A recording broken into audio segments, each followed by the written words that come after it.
Rome was supposed to be eternal, the rock upon which the church was built. But one morning, the chair of St. Peter wasn't in Rome. It was in France.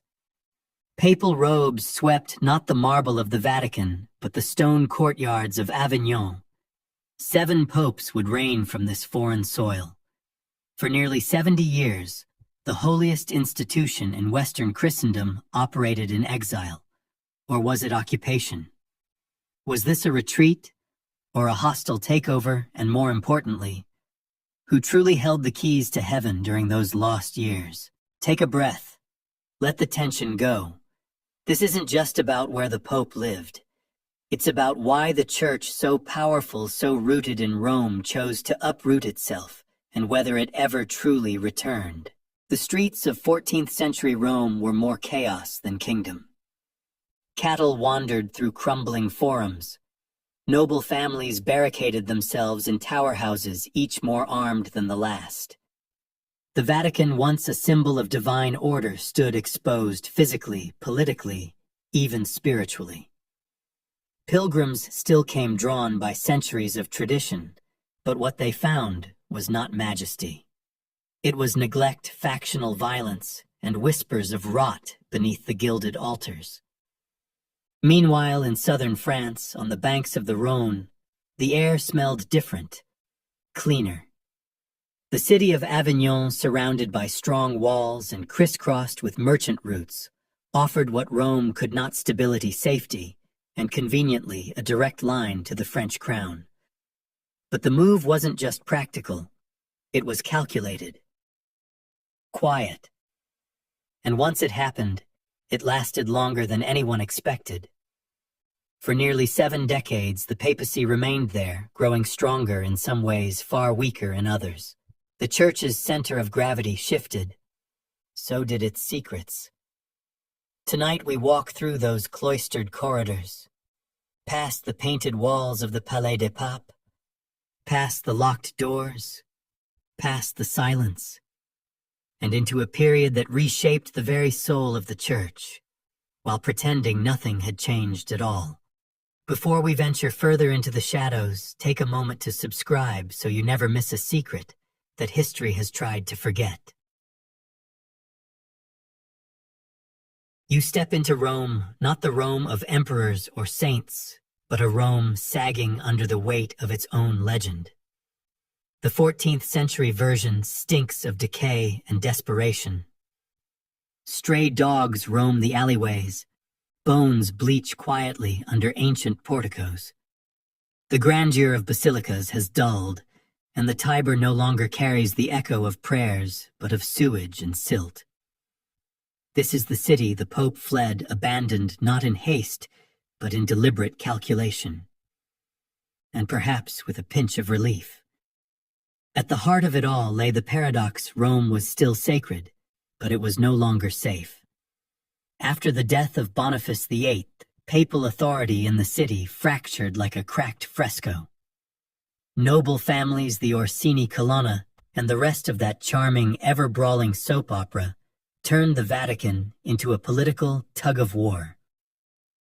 Assassinations weren't scandals, they were Tuesday. Cardinals traveled with armed escorts not out of paranoia, but out of necessity. The Eternal City had become the perilous city, the clergy especially. The more pragmatic among them began to murmur. Could the mission of the Church survive if the Pope himself might not? Would the voice of Peter ring any less true if it echoed from elsewhere, say a place with fewer arrows and more wine? And then there was the fire. Multiple fires, in fact. Some blamed them on careless pilgrims, others on divine punishment, or was it just bad cooking? Entire districts blackened, ash covered altars, the city's fragile infrastructure, neglected by years of infighting, crumbled like stale communion bread. Meanwhile, papal finances, so central to church operations, faced ruin. Collecting taxes in a city too dangerous to enter. Let's just say the papal treasurer wasn't sleeping well. But something else was eating at Rome's bones, something less visible, but more corrosive. Faith, or rather the slow draining of it. For the common people, the Pope had always been a figure wrapped in mystery, majesty, and the occasional indulgence. But now that majesty felt impotent. The Pope's words still thundered from pulpits, but fewer people were listening. Some turned to local mystics. Others simply stopped turning up at all. Then, across the Alps, news began to spread Avignon, a walled city with clean streets, loyal clergy, and most importantly, relative peace.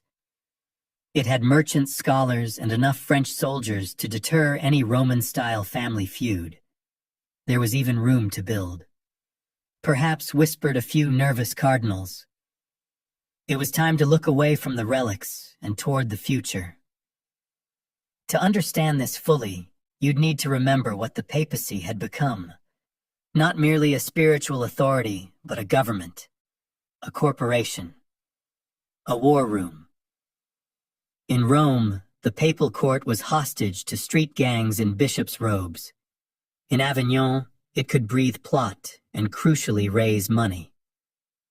And the French were only too happy to help. Though they'd never say it so bluntly, many in Philip IV's circle viewed the Holy See as ripe for realignment. After all, the French crown paid handsomely to protect the church. Wasn't it reasonable to expect a little influence? Avignon, conveniently nestled in territory sympathetic to French interests, gave the crown proximity to power. The Vatican hadn't just left Rome.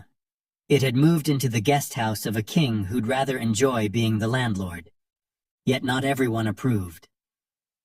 Critics in Italy accused the clergy of cowardice. Rome, they claimed, was being punished, not protected.